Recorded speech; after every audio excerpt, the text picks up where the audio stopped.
Why does this keep happening with so many new game releases? What are you gonna do? Whatever I have to.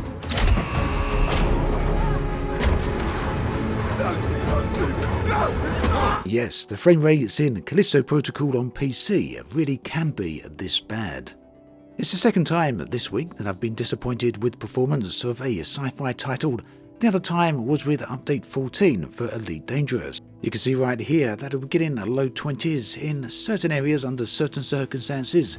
To be completely fair to Elite though, this is somewhat of a rarity. But you know, 1.5 years after the expansion's release, this really shouldn't be happening at all. Now, I want to say right up front that this isn't me crapping on for Callisto Protocol. I'm not saying it's a terrible game, even though I don't actually like it. But I'm not here to say it's a terrible game, but I'm here to ask and wonder why this issue is something that we keep seeing again and again. Quite naturally, not everyone is going to experience this particular problem, especially on PC with the variety of different builds that are out there, infinite builds perhaps. But in terms of problems, all you have to do is take a look at the multitude of Steam reviews, Reddit comments, or some of the articles from Gaming Press, and you can see that this is definitely a wide-reaching problem. Now, whilst the talk in the background, we're going to show some footage from the early section of the game, the very start in fact. You'll notice some micro stutters and some really bad frame rate performance drops, but I don't want to show too much further into the game, as I know there's a lot of people out there that have been very excited for this title and likely don't want the game spoiled for them in terms of story and gameplay. So yeah, initially I was going to do a full-on review of this title, but personally my own opinion is that it's not that impressive, at least to me. In terms of graphics, yes, very impressive, but in terms of gameplay and storyline, it's generic at best, which is a great shame coming from the minds behind Dead Space, which is a very, very good game, a good franchise. So really, generally speaking, I don't enjoy crapping on video games and just pointing out the problems and the faults, so I'm going to avoid a review now on this particular game. But you know, that's just my personal opinion. Everyone else is going to have a different take on it. I'm sure other people are certainly enjoying it, despite the numerous performance issues. Yeah, there we go again. You can see some performance loss right here. In case you're wondering, my PC is not too sloppy, although starting to age a little bit, but still pretty good. A Ryzen 7 5700X with an RTX 3080. So yeah, it should manage completely well with this on the current settings. I don't have this on Ultra or anything like this. You can see the graphical settings right here, and you can see this image from the developers showing the hardware requirements. So I certainly exceed the hardware required for max settings. I also didn't even attempt to play the game in 4K. Yeah, not going to try that. Instead, we're running at 1440p. Now, yes, I did turn down some of the graphical quality later on. You can see here, most of these are now on medium settings. By and large, it did fix most of the performance issues, but really, this is not acceptable on the type of hardware I've got, and certainly not acceptable for a £50 game. So what is the problem? What's going on here? Well, it all comes down to the shaders. This is an Unreal 4 engine game, and for whatever reason, the developers chose not to pre-cache the shaders.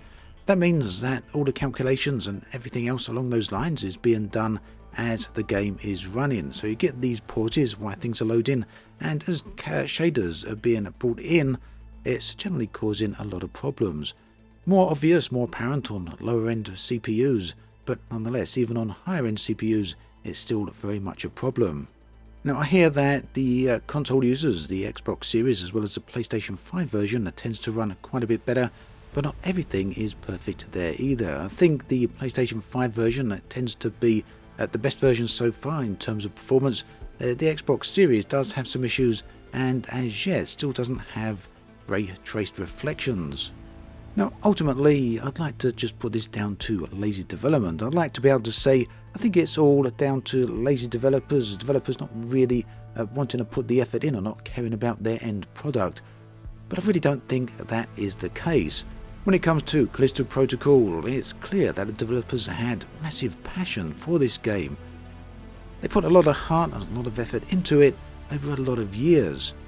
In short, they certainly didn't set out to create an experience that suffers from performance issues. And I think the same goes for Frontier Developments with Elite Dangerous. There's no way they sit down and decide, right, today we're going to make a game or an update that performs poorly. No one in their right mind wants that to happen, whether they're a player, a game developer, a publisher, or an investor. But let's be realistic about things. Regardless of the intentions of the developers of any of these titles that have had problems over the recent months and the recent years, they can be well-intentioned. How much does that actually matter? Well, it matters, I guess, if they fix it, but it's still too much of an ongoing and consistent problem, something we're seeing far too often. Yes, we're well aware that developing games is hard. We're also well aware that really you shouldn't play games, specifically PC games, on launch, as they often tend to be plagued with problems.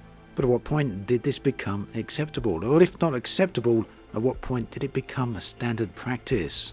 Unfortunately, it seems as though this isn't something that's going to be fixed or go away anytime soon. Game after game following the same problem. Yes, not all games, but far more than it really should be. Unfortunately, I don't have any solutions or suggestions to this problem. It's really just a case of me grumbling about things a bit, so yeah, sorry about that if you've heard more than enough. But I know quite a few of you certainly feel the same, so really just putting this out there. At any rate, if you've tried Callisto Protocol, do let me know in the comments section below. You enjoying the game? Do you like the story? Have you finding the gameplay and combat interesting? You having any performance issues on PC or on console? And indeed, what platform are you playing on? Do let me know in the comments section below. I'd love to hear from you. As always, thanks for watching, and I'll catch you guys and girls next time.